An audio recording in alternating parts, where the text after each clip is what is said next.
আসসালামু আলাইকুম ওরহমতুল্লাহি ওবারকাতুহ। ইন্নাল হামদুলিল্লাহ ওয়াসসালাতু ওয়াসসালামু আলা রাসূলিল্লাহি ওয়া বা'দ। আজকে আলোচনা করব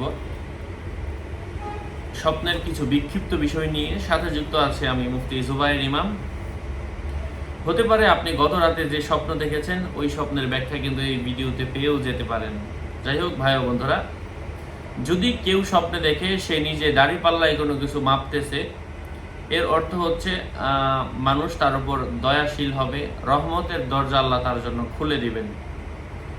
স্বপ্নে কোনো মানুষ যদি দেখে সে ঘর ঝাড়ু দিচ্ছে, এর অর্থ হচ্ছে পুরুষ হয়ে থাকলে তার সম্পদ শেষ হয়ে যাবে। কোনো নারী যদি ঘর ঝাড়ু দিতে দেখে সে নিজে সম্মানিত হবে এবং বিশেষ মর্যাদার অধিকারী হবে।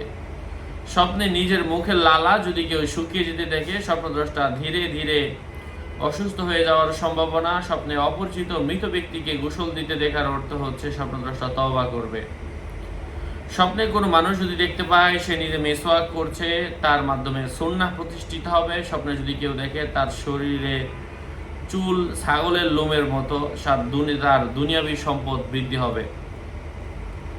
যদি চিন্তাগ্রস্ত হয়ে থাকে ওই ব্যক্তি, তার কর্তৃত্ব চলে যাবে।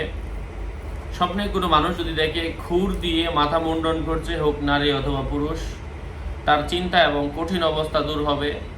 খাবারের লোকমার মধ্যে চুল দেখা, তার জীবিকা হ্রাস পাবে। বমি করতে দেখার অর্থ হচ্ছে সে নিজে তওবা করবে।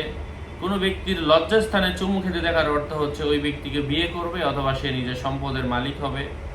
কোনো মানুষকে আড়াআড়িভাবে 2/3 কেটে ফেলতে দেখার অর্থ হচ্ছে আত্মীয়তার সম্পর্ক ছিন্ন হবে।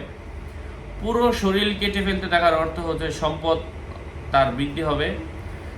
কোনো মানুষ তার ছেলে সন্তান দেখার অর্থ হচ্ছে সে নিজে আর্থিকভাবে সচ্ছল হওয়ার সম্ভাবনা রয়েছে।